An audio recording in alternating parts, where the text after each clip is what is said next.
اسلام تو کہتا ہے والذین جاہدوا فینا، تو اللہ کے رستے میں بھی جد و جہد کر، تو آگے بڑھنے کا شوق پیدا کر، تو یہ توانائی پیدا کر۔ میرے نبی کریم علیہ الصلوۃ والسلام نے اپنی امت کو مایوسی سے منع کیا، فرمایا رب سے دعا مانگو تو اس طرح نہ مانگا کرو، یہ مشکات میں حدیث ہے، فرمایا یوں نہ دعا مانگا کرو کہ یا اللہ دے چاہے نہ دے، فرمایا رب سے مانگو تو پورے شوق سے مانگو، عرض کرو یا اللہ دے، تو ہی ہمیں عطا فرمائے گا، مالک عطا فرما، فرمایا ذوق سے مانگو، جذبے سے مانگو۔ ہمارے ہاں استاد دو قسم کے ہوتے ہیں، ایک ٹیچر کی ڈیوٹی ہے اسکول جانا، اس نے کوشش کرنی ہے کہ اگر کوئی موقع مل جائے بھاگنے کا تو اسکول سے نکل جاؤں، کوئی چکر چل جائے تو۔ میں بھی چھوٹا سا استاد ہوں، تو استاد ناراض نہ ہو مجھ سے، سمجھ لے میں اپنی تربیت کے لیے بات کر رہا ہوں، تو کسی طریقے سے نہ کوئی چکر چل جائے، کوئی فارم چلو مل جائیں، سائن کرانے چلے جاتے ہیں، کوئی ایسا چکر چل جائے صحیح نکل جائیں، یہ ایک استاد ہے۔ ایک استاد ہے اسے شوق ہے، اسے ذوق ہے پڑھانے کا، وہ جب دیکھتا ہے نا کہ یہ کچھ بچے کمزور ہیں تو وہ کہتا ہے تم نے سیکنڈ ٹائم میرے پاس بیٹھنا ہے مفت بغیر ٹیوشن کے۔ میں نے دیکھے ہیں یہ لوگ، میں نے دیکھے ہیں، استاد اوور ٹائم دیتا ہے، ٹھیک کہہ رہا ہوں جی میں؟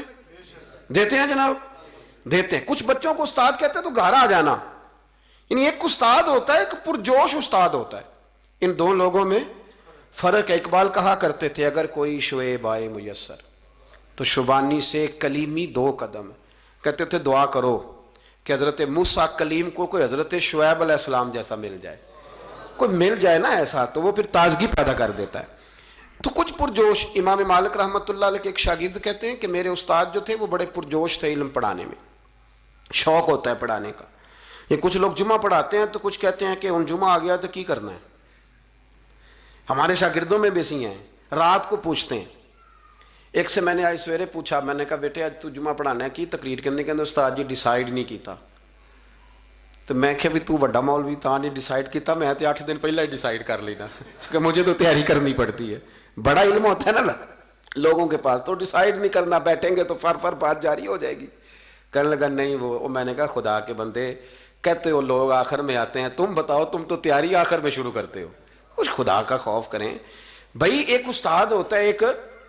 پرجوش۔ امام مالک کے شاگرد فرمانے لگے کہ ہمارے استاد پڑھانے میں بڑے باذوق تھے، ان کا جذبہ رہتا تھا پڑھانے کا، اور کتاب سے وابستہ رہتے،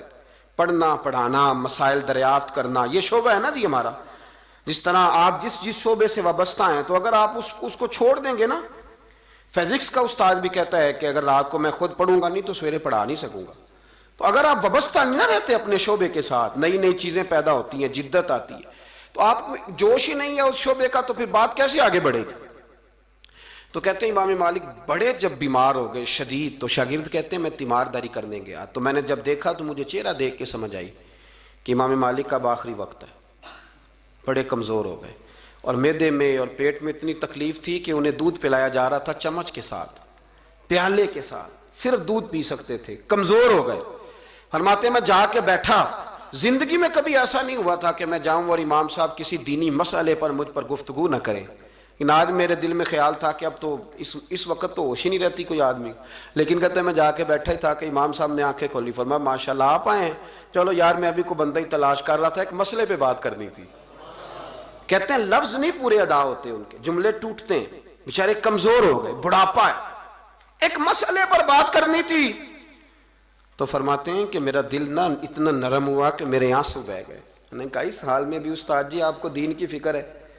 کہنے لگے یار ایک آدمی نے مسئلہ پوچھا ہے تو اس کو حل کر کے دینا ہے، یہ رسول اللہ کا دین ہے، علماء کی ذمہ داری ہے آسان کر کے لوگوں تک پہنچائیں، ہر آدمی اس تک تو میں نے وہ دینا ہے، یہ میری وفا ہے اپنے مذہب کے ساتھ، آخری دم تک دینا۔ میں اپنی حیاتی تو قربان تھی وہاں، میری محمد بکیندے گزر گئی، یہ کرنا ہے کام، لوگوں کو آسان کر کے دین پہنچانا ہے۔ فرماتے ہیں کہ میں نے کہا استاد جی فرمائیں، کہنے لگے یار یہ حج کے موقع پر جو رمی جمار ہوتی ہے، جمرے کو شیطان کو کنکر مارے جاتے ہیں،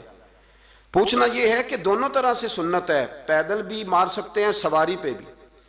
تو یہ بتا کہ پیدل افضل ہے یا سواری پہ افضل ہے؟ تو کہتے ہیں میں نے کہا استاد جی میرا خیال ہے پیدل افضل ہے، لوگوں کو تکلیف کم ہوگی۔ تو کہنے لگے نہیں تو نے غلط کہا ہے،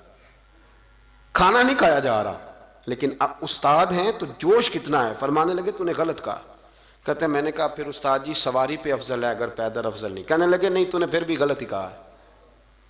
کہتے ہیں میں نے کہا حضور دونوں طرح غلط ہے تو صحیح کیسے ہے؟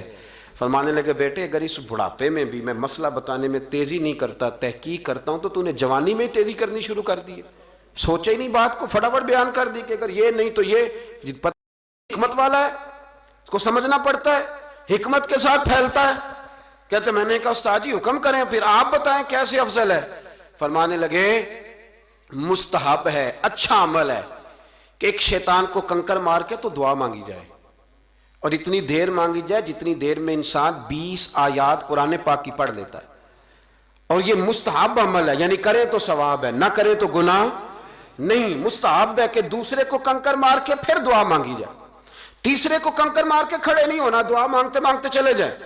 تو فرمانے لگے مسئلہ سن، جس نے چونکہ مستحب ہے مانگے چاہے نہ مانگے، تو جس نے تو کنکر مار کے دعا مانگنی ہے نا، اس کے لیے افضل یہ ہے کہ وہ پیدل کنکر مارے، اور جس کا ارادہ دعا مانگنے کا نہیں نا، اس کے لیے افضل یہ ہے کہ وہ سواری پہ بیٹھ کے کنکر مارے، تو دونوں جہتیں بدل جائیں گی۔ فرماتے ہیں اس بڑھاپے اور کمزوری میں نے امام مالک کی وہ فقاہت دیکھی، اور فرماتے ہیں جب فارغ ہو کے نا امام مالک سے میں باہر نکلا، سلام لے کے میں دروازے پہ پہنچا تھا، ابھی کمرے کے دروازے پہ امام صاحب نے بلند آواز سے کلمہ پڑھا اور ان کی روح پرواز کر گئی، بلند آواز سے کلمہ پڑھا، روح پرواز کر گئی۔ اتنا دین کا جذبہ، شوق، اتنا طبیعت کے اندر درد دین کے لیے کہ آخری وقت تک مسائل دین میں غوطہ زنی، کس طرح کر کے امت کو آسان دین پہنچایا جائے۔